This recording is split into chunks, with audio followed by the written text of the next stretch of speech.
I was doing all my own dieting from all the photo shoots, everything.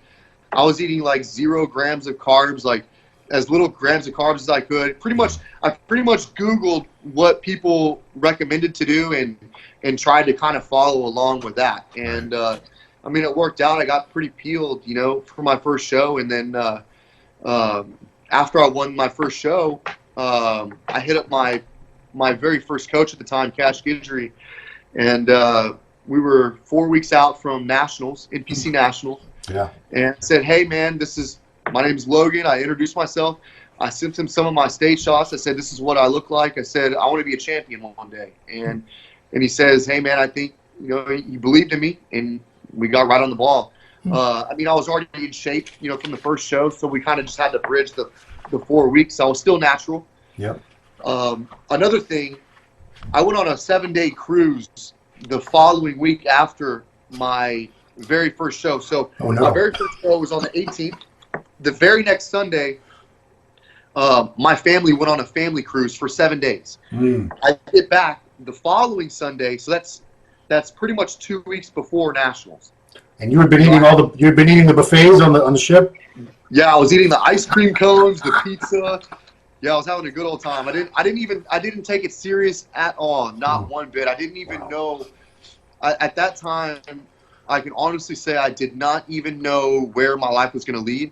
I didn't know that, you know, me competing in nationals was going to be a turning point for my career.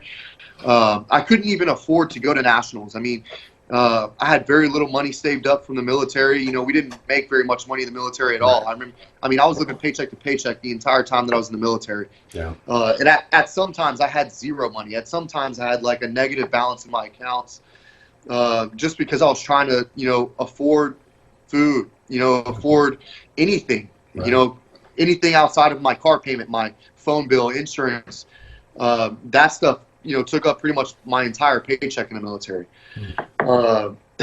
So yeah, I mean, like I said, I had no money to get there. My mom paid for my flights, my entry fees, and thank God, you know, somebody did that for me, because, you know, if it wasn't for that, I wouldn't be where I'm at today.